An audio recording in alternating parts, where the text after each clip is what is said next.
Welcome to The Wall. In today's video, we'll see the story of a mother-in-law who demands a paternity test from her daughter-in-law for her grandson, which leads to a family fight. We'll also cover a woman seeking advice on dating in her 40s as a single mother of 5 kids. We want to invite you to smash that like button and help us reach 100,000 subscribers by the end of the year to get our first plaque. That's the only contribution we ask from you, man.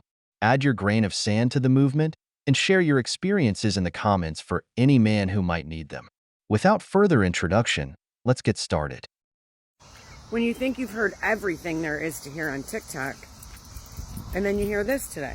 So apparently there's a couple that are getting a divorce because the man was 100% sure that their child was not biologically his. So he pushed and finally had a DNA test.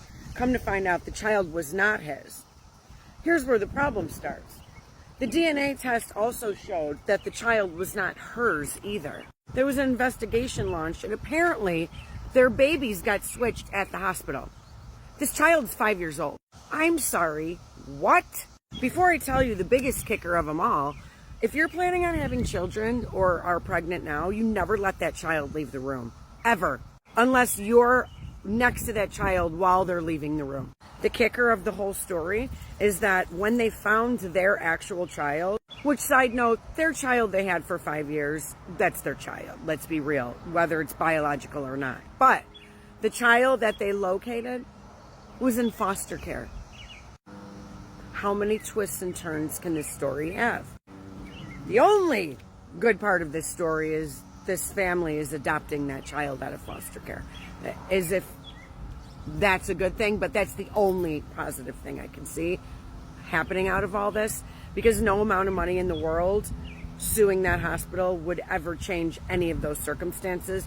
And I hope and pray to God that they get sued and they get their asses sued and win.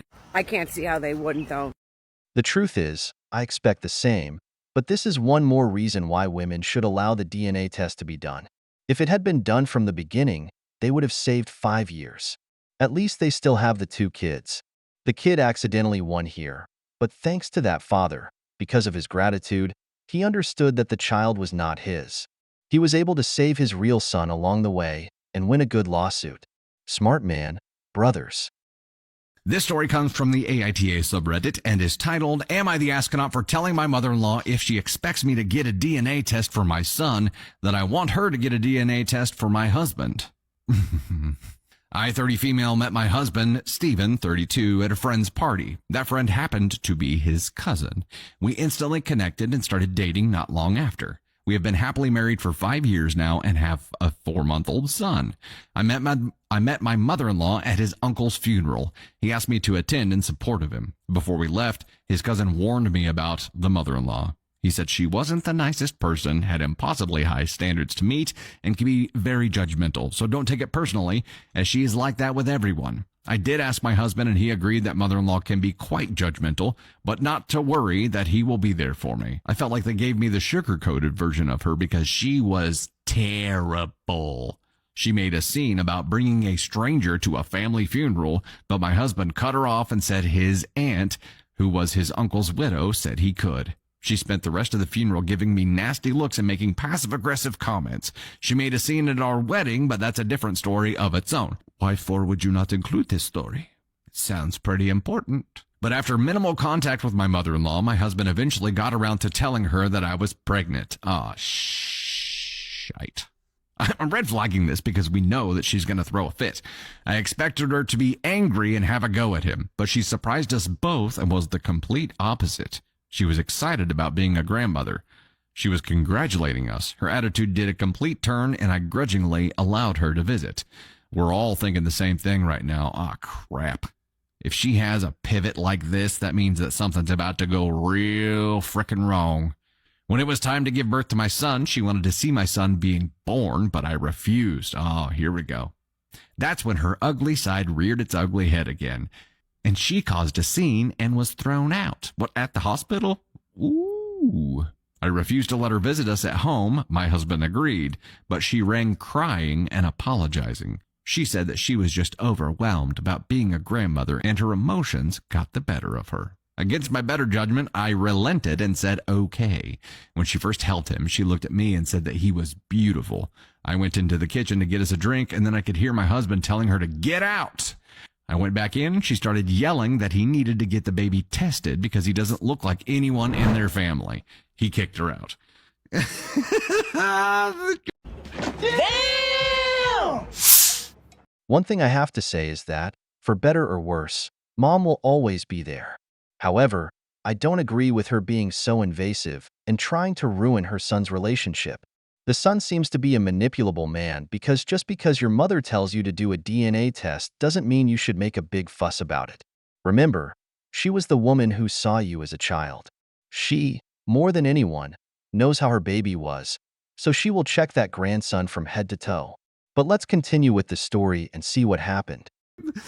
Okay, this is like right after being born, right after this human baby was shoved out of, a hole and its skull collapsed in so that it could make it through that hole. And she's like, oh, it doesn't look anything like you. She took to social media and told everybody that I cheated on my husband and that my husband needs to get a DNA test to prove he was the dad. She got a lot of attention for that, so I made my own post and said, I'll get a test when she gets a test for her son. That just made everything worse. She rang up my husband telling him to take it down. He just hung up on her. Everyone is divided and questioning my husband's paternity since she had such a strong reaction to it. Now even my husband is starting to wonder and making me feel like I went too far. I'm wondering if I'm the asshole for saying that. Hold on. What? Okay. Hold. Obviously, mother-in-law is a terrible person. Obviously. But we got a new problem now.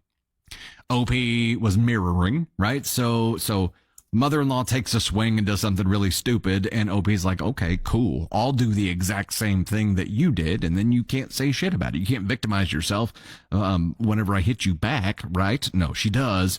But also, the reaction that she had to it makes OP's husband think maybe he's really not her son after all. No matter what, this is not your fault, OP. It is not your fault. If you just happened to say the same thing that she said and it happened to be true or cause more questions, that is not your fault. She shouldn't have gone there if she didn't want to talk about the subject, right? And maybe this is like a deep-rooted insecurity thing that she has. Maybe the guilt made her project this whole scenario onto you. Maybe the guilt made her see what she saw when she was holding that brand new baby and was like, oh, it looks nothing like you. It could be just guilt that caused a projection here. And that could be what led to this whole thing. No matter what, it's not. Gotcha, bitch! Let's make it clear. The mother overstepped her boundaries. But going against the head of the family was not a good move for the wife because she is in a very bad position.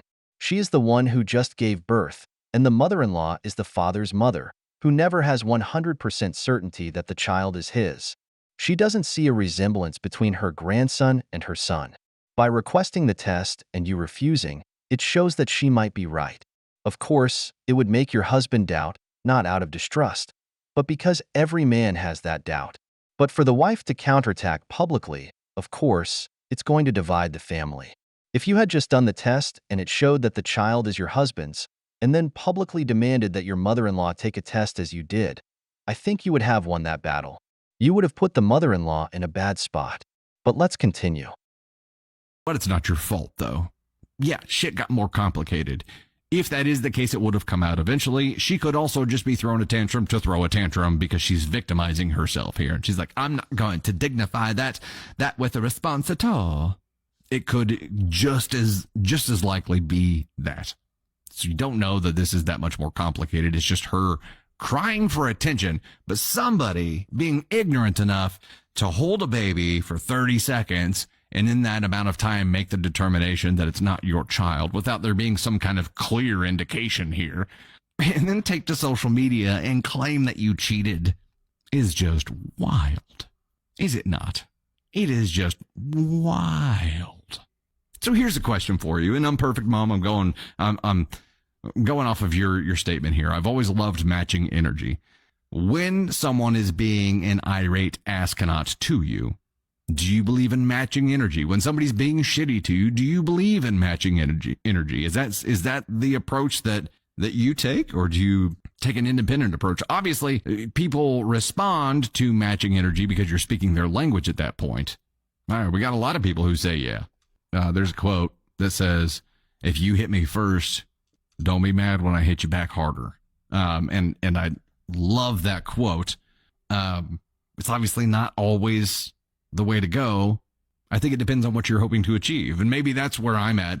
The whole matching energy thing to me is dangerous because it's not necessarily going to get you what you want. It depends on what your goal is. And I would rather strategize independently.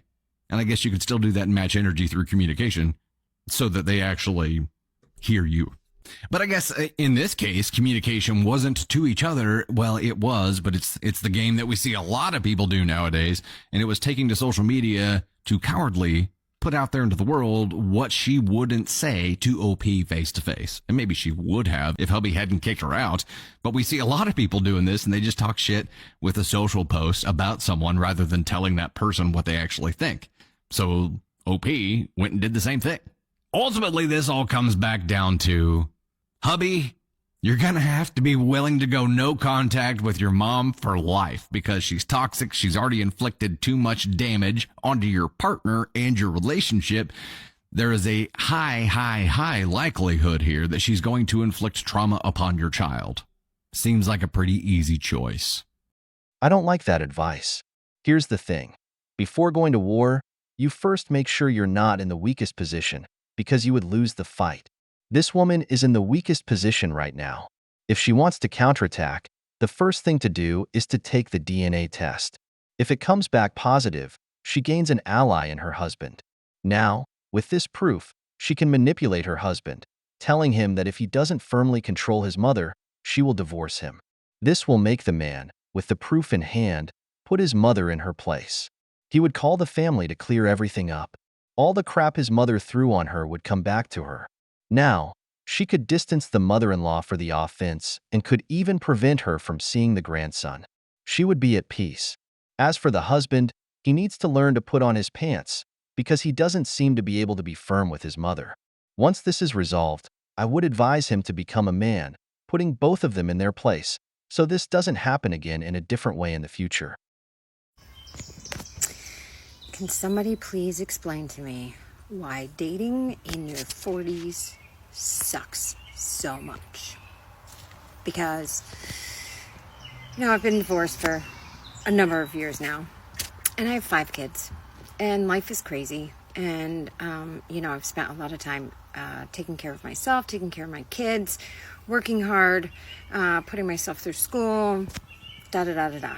And then, I finally get to a place where I feel like I'm ready to add a person into my life, right? So I start dating, and it's either guys who just want to have sex with me, or you start talking to them and then they ghost you, or 500 like you, but none of them even send a message. And it's just ridiculous. And the reality is, I don't go to the bar. I don't drink. And I don't want anything to do with that scene. So really and truly, how do you meet people now? Like, this world is so different than it was when I was in my 20s and before I got married and all that stuff. And now it's like people are really far away, or you chat for a little while and then it stops. And I'm just curious if there's anything out there that's just marriage out of convenience, 2 people who want a partner and to not live alone anymore, to help pay the bills and all that stuff. So, if you're willing to do a marriage out of convenience, let me know, because maybe I'm at that point where I'm not an ugly woman. I am not a difficult person to get along with. I am positive and upbeat and happy. I love my children so much. But I also want a companion. I want a best friend. I want somebody to dance with me in the kitchen. I want somebody to walk by and slap my ass as I'm cooking dinner. I want somebody to help and to hold me. Are there men like that out there anymore? Because I feel like there's not. I'm really quite disappointed. So anyway, I just figured I'd put my little 2 cents out there that dating in your 40s sucks. And I wish it wasn't this way.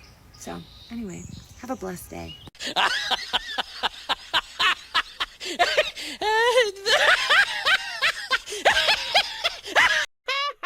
Woman, you have the triple whammy.